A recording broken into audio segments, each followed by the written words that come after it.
આજના સમયમાં રોજગારી એ આપણા માટે ને ખાસ આપણા યુવાનો માટે ચિંતાનો વિષય બનતી જઈ રહી છે। એવા કેટલાય કિસ્સાઓ આપણે જોયા છે જ્યાં યુવાનો વર્ષો સુધી પરીક્ષાઓની તૈયારીઓ કરતા રહે છે પણ અંતે તેમને બેરોજગારી જ મળે છે અથવા જે રોજગાર મળે છે એ અર્ધ બેરોજગારીના પ્રકાર હેઠળ આવે છે જે અંતે યુવાનોને ખોટા પગલાં લેવા તરફ પ્રેરે છે। આજે વાત કરવી છે રાજકોટની, જ્યાં એક સંસ્થામાં કોચિંગ લઈને એ જ સંસ્થા પર છેતરપિંડીનો આરોપ લગાવી રહેલા યુવાનોની। જય હિન્દ, BSI TV ન્યૂઝ પર આપની સાથે હું છું નિધિ ગઢવી।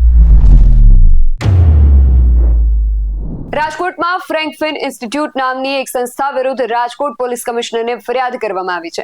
ઘટના કંઈક એવી બની છે કે આ સંસ્થાના અમુક વિદ્યાર્થીઓ દ્વારા એવો આક્ષેપ કરવામાં આવ્યો છે કે આ સંસ્થાએ એવી બાંહેધરી આપી હતી કે અહીંયા કોચિંગ લીધા બાદ સારી જગ્યાએ પ્લેસમેન્ટ મળે છે, પણ ખરેખર આવું થતું નથી। ઉપરાંત એવા પણ આક્ષેપ છે કે કોઈ જગ્યાએ જો ઇન્ટરવ્યુ આપવા જઈએ તો ત્યાં આ સંસ્થાના નામ માત્રથી ઇન્ટરવ્યુ રિજેક્ટ પણ કરી દેવામાં આવે છે। માટે રોજગારી માટે વલખા મારતા આ વિદ્યાર્થીઓ સાથે NSUIના આગેવાનોએ આ સંસ્થા જે સ્થળે આવેલી છે ત્યાં પણ વિરોધ પ્રદર્શન કર્યું હતું અને બાદ એ લોકો રાજકોટ પોલીસ કમિશનરને આ બાબતની અરજી કરવા માટે પહોંચ્યા હતા।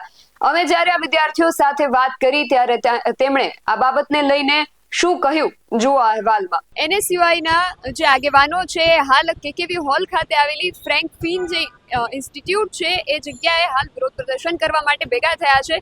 તો સીધા આગેવાનો સાથે જ વાત કરીએ કે આ સમગ્ર મામલો શું છે। ભાઈ, શું આ મામલામાં બેન એવું છે કે વિદ્યાર્થીઓ જ્યારે એડમિશન લેવા આવ્યા ત્યારે તેમને મોટા વાદા આપવામાં આવ્યા કે તમને અમે સારું એવું પ્લેસમેન્ટ આપશું, 50-45 જેવો પગાર આપશું, પણ આ વિદ્યાર્થીઓ 2 વર્ષ જેવો સમય વીતી ગયો છે પણ આજ દિન સુધી એમ લોકોને પ્લેસમેન્ટ મળ્યું નથી। અને વિદ્યાર્થીઓ આજે જ્યારે અંદર જવા રજૂઆત કરવા જાય છે તો તેને બાઉન્સર ઊભા રાખી દીધા છે, તે ક્યાંક ને ક્યાંક સાબિતી આપી રહ્યા છે કે તે લોકો ખોટા છે। જ્યારે વિદ્યાર્થી તરીકે ભાઈએ પોતાની જે રજૂઆત કરી તો આ ભાઈને લીગલ ખોટી નોટિસ આપવામાં આવી। એ ભાઈ 2 દિવસ માટે ટ્રેસમાં રહ્યા। એ ભાઈ પોતે પણ કહી શકાય કે મને ત્યારબાદ ફોન કર્યો કે ભાઈ હું શું કરું। બની શકે કે આવા ટ્રેસમાં આવાના દબાવમાં કારણ ગણી શકાય ઘણા બધા વિદ્યાર્થીઓ પહેલા પણ આત્મહત્યા કરી ચૂક્યા છે। તો આવી જે કંઈ ખોટી ફાકા ફોજદારી કરી અને જે વિદ્યાર્થીઓનું એડમિશન લેવડાવવા માટે અને ખાલી પૈસા કમાવાના જે કંઈ ઈરાદે કર્યું છે તે તદ્દન ખોટું છે। તેના વિરોધમાં અમે લોકો આવ્યા છીએ અને આજ રોજ જે કોઈ વિદ્યાર્થીને સાથે રાખી અને રજૂઆત કરવામાં આવશે કે સારું પ્લેસમેન્ટ દેવામાં આવે, બાકી અમારી વાંચી ફી દેવામાં આવે વિદ્યાર્થીઓની। ભાઈ, શું નામ છે તમારું? મારું નામ રોનક બેરાણી છે, હું મૈકાથી છું। 2-3 દિવસ પહેલા આવ્યા હતા તો મારા પર એ લોકોએ લીગલ નોટિસ ફાઇલ કરી વાળી છે અને એમણે એમ કીધું કે 24 કલાકમાં તમે રિપ્લાય નહીં આપો, માફી નહીં માગો તો અમે કેસ ફાઇલ કરી દેશું। અને અત્યારે કાલે પર્સનલી બધાને કોલ કરીને એમ કહે છે કે તમે બધામાંથી નીકળી જાઓ, નકર તમારા પર્સનલી કે મેટર થઈ જશે અને તમારામાં પણ ક્યાંય લીગલ નોટિસ ફાઇલ કરી દેશું। એટલે બધાને ડરાવે ધમકાવે છે। સુરતના મેમ છે। કઈ બાબતની માફી માંગવાનું કહે છે? માફી તો એમ કહે છે કે તમે આવીને રાડારાડી કરી, અમે તમારા ન્યાય માટે આવ્યા હતા, ખોટી રીતના અમને હેરાન કરે છે। હવે અને તમને શું વચનો આપવામાં આવ્યા હતા અને હવે શું પૂરા નથી થતા? વચનો એ આપવામાં આવ્યા હતા કે જ્યારે મેં એડમિશન લીધું ને ત્યારે હોટેલ ઇન્ડસ્ટ્રીમાં કે ટ્રાવેલ એજન્સીમાં વાત જ નથી થઈ। એમણે કહેવામાં એમ આવ્યું હતું કે તમને ગ્રાઉન્ડ સ્ટાફમાં યા કેબિન ક્રૂમાં જોબ આપવામાં આવશે। તો અત્યારે એ લોકો હોટલમાં 12,000ની નોકરી આપે છે, પહેલા 35-40,000ની એ લોકોએ વાત કરી હતી। બેન, શું નામ છે? મારું નામ હેન્સી છે, હેન્સી વ્યાસ, અને હું અહીંયા 1.5 વર્ષથી છું। જ્યારે મારો કોર્સ અહીંયા ખાલી 6 મહિનાનો જ છે અને તો બી જ્યારે મારા દાદાને હું એડમિશન લેવા આવેલા હતા ત્યારે મને કીધું કે તમારી લેંગ્વેજ બધી બરાબર છે, તમારી હાઇટ ને વેઇટ બધું છે, પણ છેલ્લી વખત જ્યારે મેં ઇન્ડિગોમાં ઇન્ટરવ્યૂ આપેલું હતું ત્યારે એ લોકોએ મને એમ કીધું કે મારી હાઇટ છે ને આના માટે નથી, તો શું કામ આ લોકો અમારી જોડે તો આવું કરે જ છે પણ અમારા પેરેન્ટ્સને બી ખાલી ખોટા એવા દિલાસા આપે છે કે ના, તમારા છોકરાનું જે ભવિષ્ય છે અહીંયા બહુ સારું થઈ જશે, તમારે આગળ કોઈ ચિંતા કરવાની જરૂર નથી, અમને સારી પ્લેસમેન્ટ ને બધું આપી દઈશું। અને પ્લસ અહીંયા અમને જે બુક્સ પ્રોવાઈડ કરવામાં આવેલી છે આજથી 10 વર્ષ જૂની, એટલે કે 2016ની છે અને આ 2025 ચાલે છે, તો ત્યાં સુધીમાં ટેકનોલોજીમાં ને એમાં ઘણો બધો ફેરફાર થયેલો હોય જ છે। તો અમે શું કામ 10 વર્ષ પહેલાની જે બુક છે એના અમે 1.5 લાખ રૂપિયા ભરી અને તો બી અમને જે પૂરતું એજ્યુકેશન છે એ પ્રોવાઈડ કરવામાં આવતું નથી। ફીસ કેટલી પે કરો છો? ફીસ મેં અહીંયા 1,20,000 કે 30,000 જેટલી પે કરેલી છે અને મને એમ કીધું હતું અને મેઇન વાત તો એ છે કે 6 મહિનાવાળા અને 11 મહિનાવાળા 2 પ્રકારના સ્ટુડન્ટ અહીંયા છે।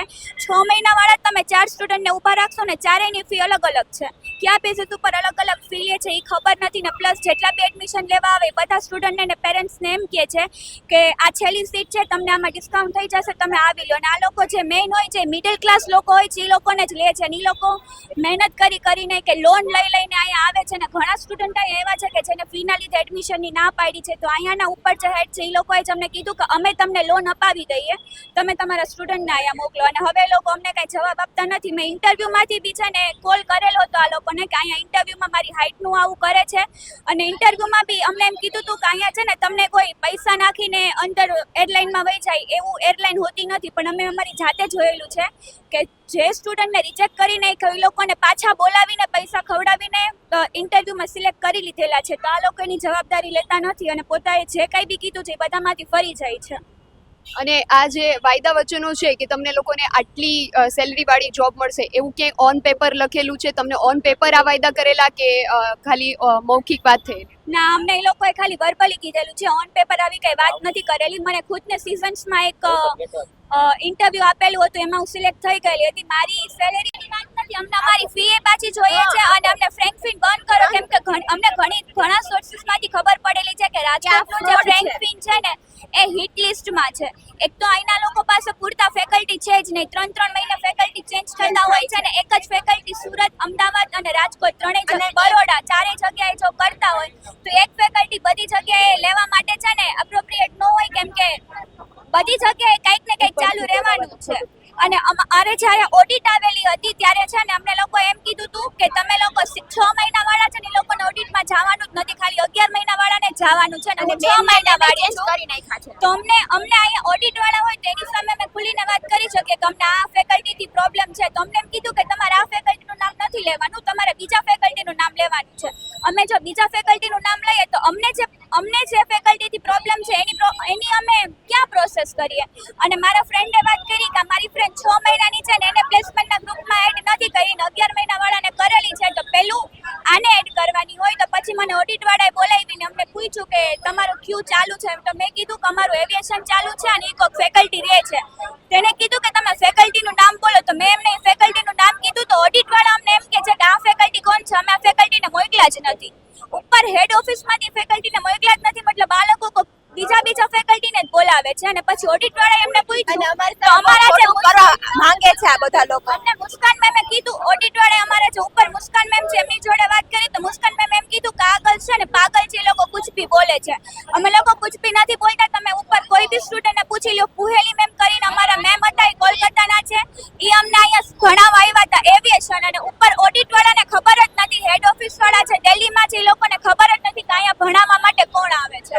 આટલું ફ્રોડ તો ના હોય ને પછી. અને બધાની ફી લઈ લીધી છે. ફી લઈ લે એટલે એ લોકો અમને 10 15 વખત કોલ કરે છે કે ફી આપો.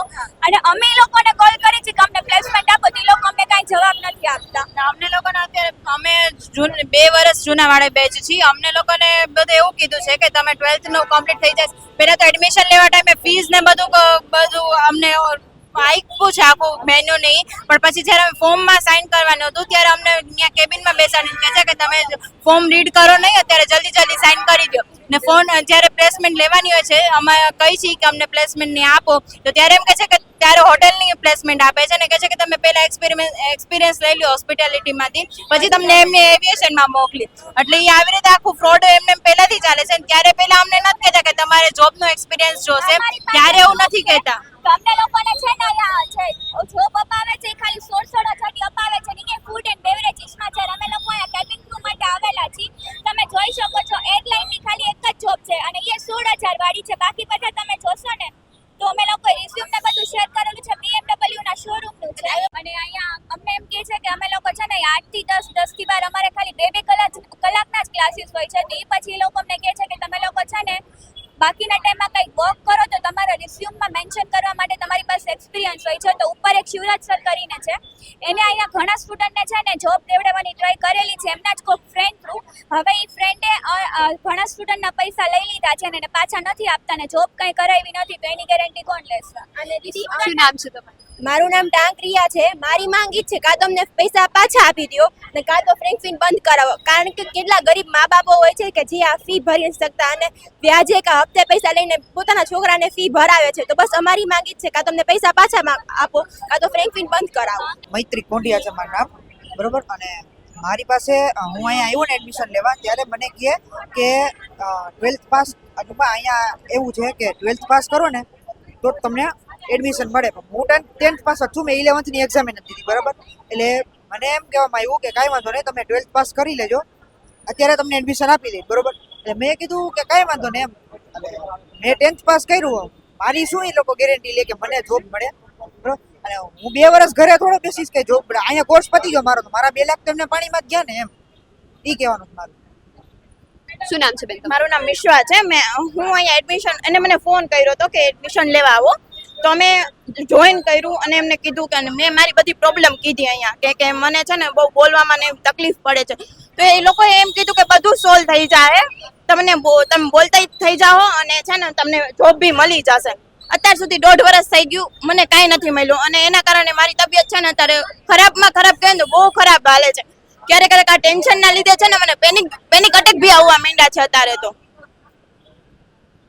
એટલી અને છે ને હું મારી ફ્રેન્ડ છે ને ક્રૂ છે, એને મને જોબ ઉપર લગાડી હતી અમદાવાદ.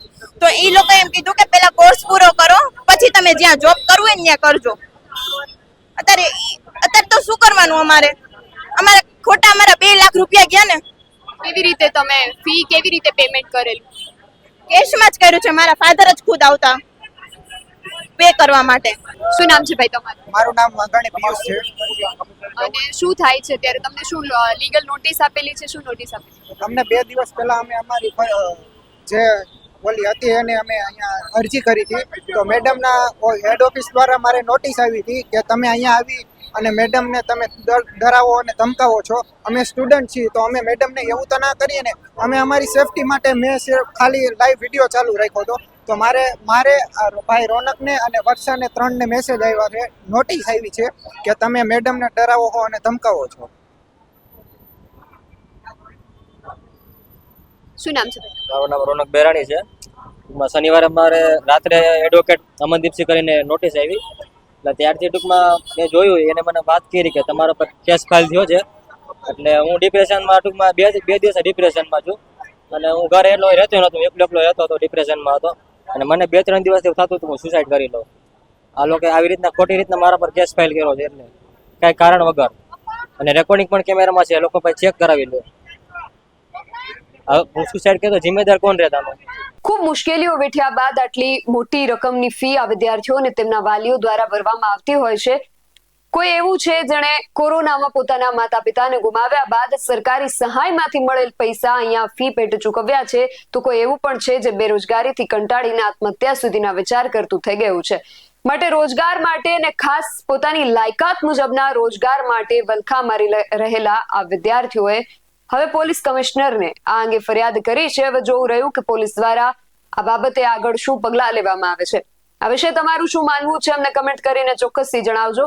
આવા જ વધુ અહેવાલો સાથે મળતા રહીશું. તમે મારી YouTube ચેનલને સબસ્ક્રાઇબ કરવાનું અને અમને Facebook અને Instagram પર ફોલો કરવાનું ભૂલશો નહીં. બાકી અવનવી અપડેટ્સ માટે આપ જોતા રહો BSI TV ન્યૂઝ. નમસ્કાર.